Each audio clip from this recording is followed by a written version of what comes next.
Hello everyone. मेरा नाम ब्रजेश मौर्य है और आपका स्वागत है टॉपिक एंड ट्रिक चैनल पे। पहले बात करते हैं इस चैनल पे होता क्या है। इस चैनल पे होता है कि हम कोई पर्टिकुलर टॉपिक उठाते, उस टॉपिक के बारे में बताते और उसे याद कैसे करना है उसके बारे में बताते हैं। तो आज का हमारा पहला टॉपिक है जिसका नाम है प्रिंसिपल ऑफ लिमिटेड लायबिलिटी। अब प्रिंसिपल ऑफ लिमिटेड लायबिलिटी होती क्या है, उसे याद कैसे करना है, हम इस चैनल पे बताएंगे। तो चलिए बिना टाइम वेस्ट करें हम स्टार्ट करते हैं आज का टॉपिक जिसका नाम है प्रिंसिपल ऑफ लिमिटेड लायबिलिटी। अब ये प्रिंसिपल ऑफ लिमिटेड लायबिलिटी दो वर्ड से मिलकर बनी होती है। पहला लिमिटेड, दूसरा लायबिलिटी। अब लिमिटेड का मतलब क्या होता है? लिमिटेड का मतलब होता है एक सीमा, मतलब एक लिमिट दे रखी है, इससे आगे हमें पार नहीं करना। दूसरा लायबिलिटी, हमारा दायित्व है कि हमें वो दायित्व अपना पूरा करना है। ठीक है, जैसे दायित्व होता है कि हमें आज इनको पैसा देना है तो हमें उनको पैसा देना है, ये हमारा दायित्व होता है। तो लिमिटेड लायबिलिटी मतलब एक दायित्व है लिमिट लिमिट तक, कि हम इससे आगे नहीं जाएंगे। इसका मतलब ये होता है, दो वर्ड से मिलकर बना है।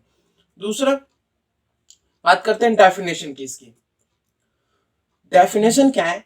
Limited liability is the nature and characteristic of company but is better for members because through limited liability members will only pay limited money to the company in situation of insolvent। मतलब ये बोल रहे हैं कि limited liability एक nature और characteristic है किसके? कंपनी की।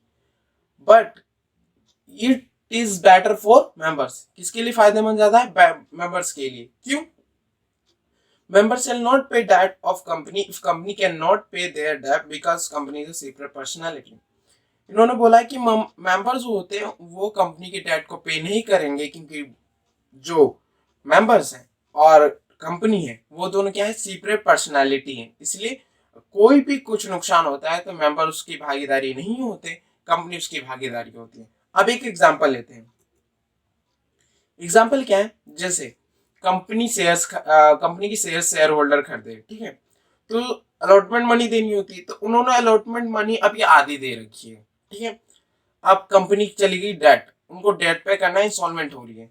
तो जितनी उन्होंने शेयर होल्डर ने आधी पैसे दिए हैं, आधा नहीं दिया है, तो कंपनी केवल आधे पैसे ही मांगेगी, उससे ज्यादा नहीं मांग सकती क्योंकि जो मेंबर्स हैं उनकी लाइबिलिटी जो है वो है लिमिटेड है। ठीक है, अब बात करते हैं exception to principle of limited liability. कुछ ऐसी जगह हैं जहां principle of limited liability applicable नहीं होता। सो अब स्टार्ट करूंगा कि टॉपिक टॉपिक के कुछ याद करने की ट्रिक। जो याद करने की ट्रिक है वो देखते हैं और याद कैसे करना है ये भी बताएंगे। यहाँ पे दे रखा है सेक्शन 3 सबसेक्शन ए, जिसे सामने लिखा है लेस मेंबर। अब ये मैंने सेक्शन केवल कोट कर रखा है और कोट कर रखा है लेस मेंबर।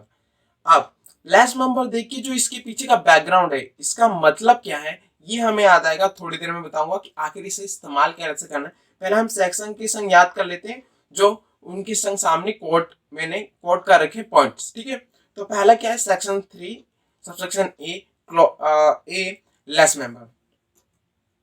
दूसरा जो है सेक्शन 3 सेक्शन 3 सबसेक्शन 2 सबसेक्शन सी, जिसमें अनलिमिटेड में डाल रखा है।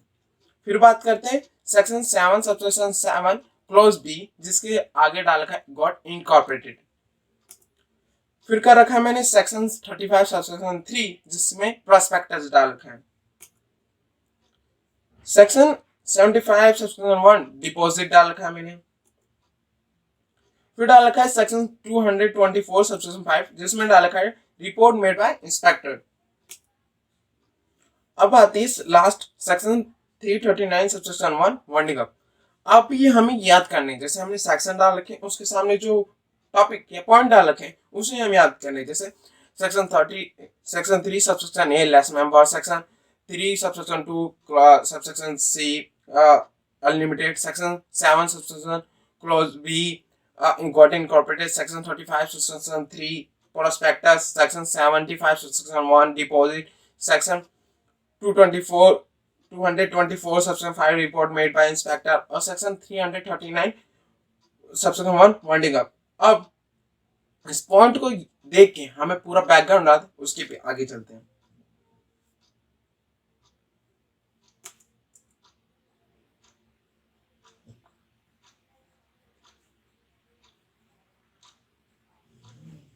आगे बढ़ते हैं, जिसका exception to principle of limited liability.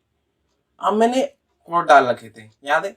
अब कोड डालते हुए हम आगे बढ़ते हैं। पहला था सेक्शन 3 सबसेक्शन ए, इस बराबर मैंने लेस मेंबर लिख रखा था। अब उसके आगे पढ़ते हैं कि आखिर मैंने लेस मेंबर डाला कहाँ था, उठाया कहाँ से, जिससे हमें पूरा बैकग्राउंड याद आ जाए। तो स्टार्ट करते हैं।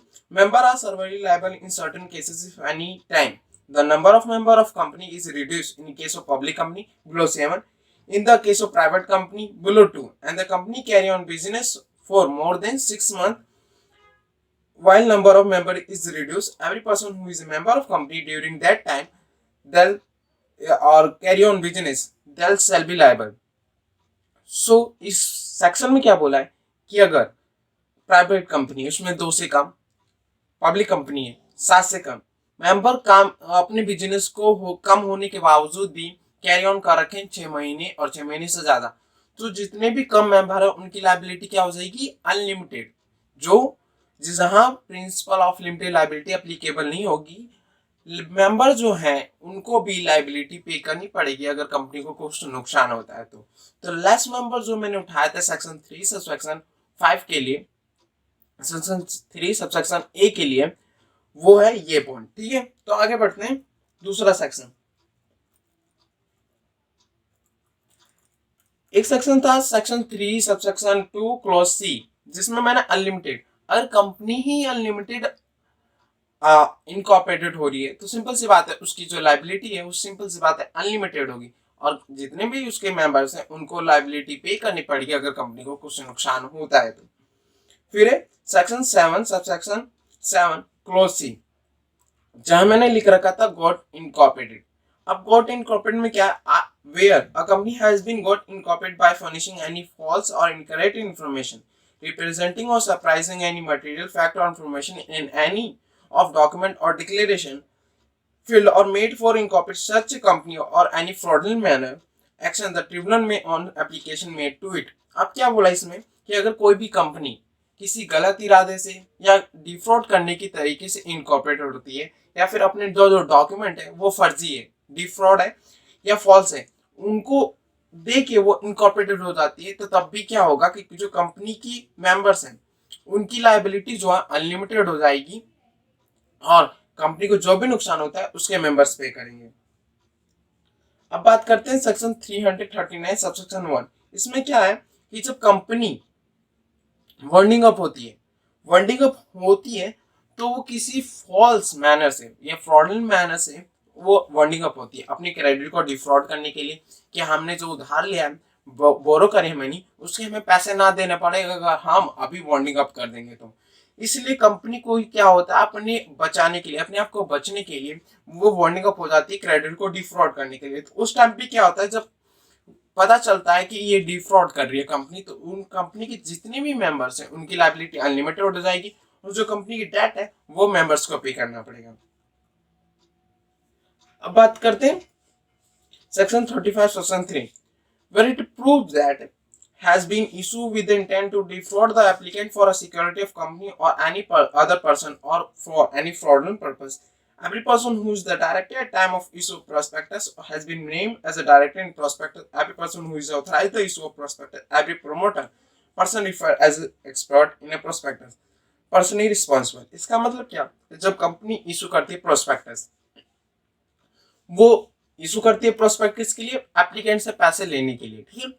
तो जब इशू करती है प्रोस्पेक्टस और प्रोस्पेक्टस डिफ्रॉड मैनर के लिए जो पैसे लिए जाते हैं वो डिफ्रॉड मैनर के लिए होते हैं या फ्रॉडलेंट मैनर के लिए होते हैं, डिफ्रॉड करने के लिए होते हैं, तो जितने उसके डायरेक्टर थे जिसने साइन करा था प्रोस्पेक्ट एक्सपर्ट जो प्रोस्पेक्ट बना रहे थे, और जितने मेंबर है उसके, उनकी लायबिलिटी क्या हो जाएगी, अनलिमिटेड हो जाएगी, जब पता चलेगा कि जो प्रोस्पेक्टस इशू हुआ है वो डिफ्रॉड करने के लिए हुआ है और फ्रॉडलेंट मैनर से हुआ है।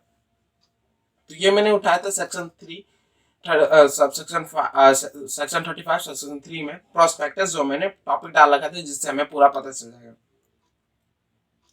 अब बात करते हैं section 75 section 7, where a company fails to repay the deposit or part thereof and interest thereon referred to in section within time specified।